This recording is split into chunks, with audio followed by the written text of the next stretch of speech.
And joining us is Democratic Congressman James Clyburn of South Carolina. Welcome, Congressman.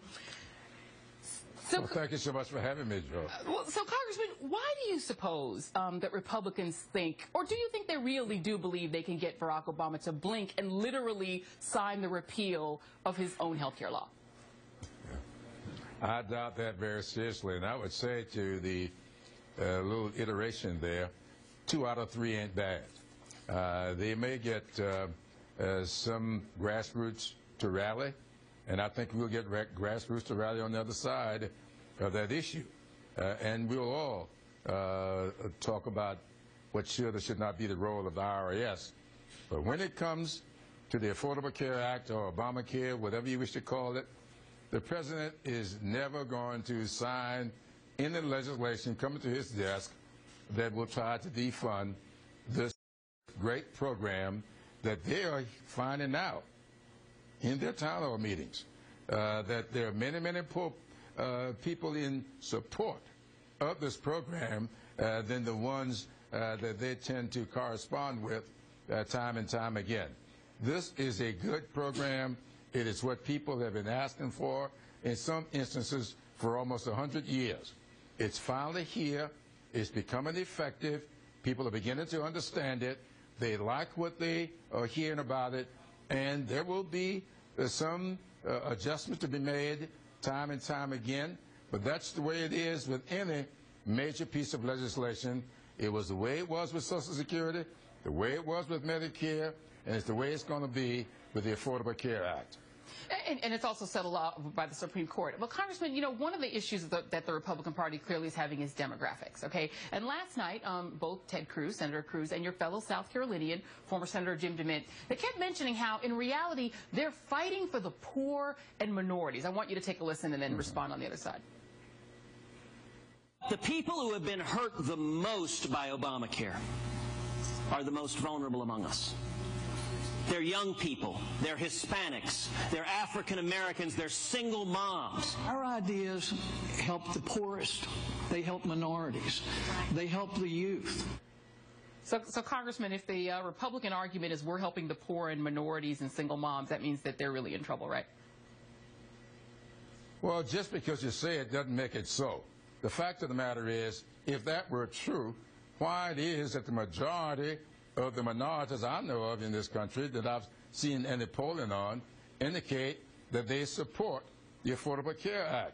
Why it is that the majority of the young people in this country support the Affordable Care Act.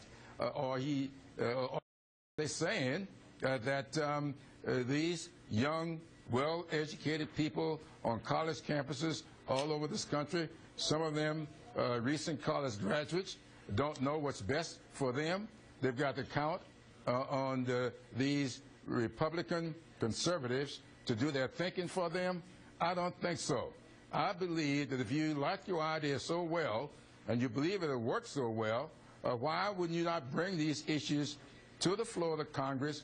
Don't wait for a majority of the majority, but put them out there and see can you get a majority of the American representatives to vote for it. So I feel very comfortable that we're in a good place with the Affordable Care Act, and I think that when these issues are decided, when we get back after this August break, you're going to see a different attitude on the part of some of our Republican friends. Well, Congressman, I want to make a turn and change topics just a little bit. Obviously, we're coming up on the 50th anniversary commemoration of the March on Washington. And clearly, as somebody who has lived in the Jim Crow South, represents the great state of South Carolina, can you sort of give us your take, your assessment on how far we've come over the course of this 50 years?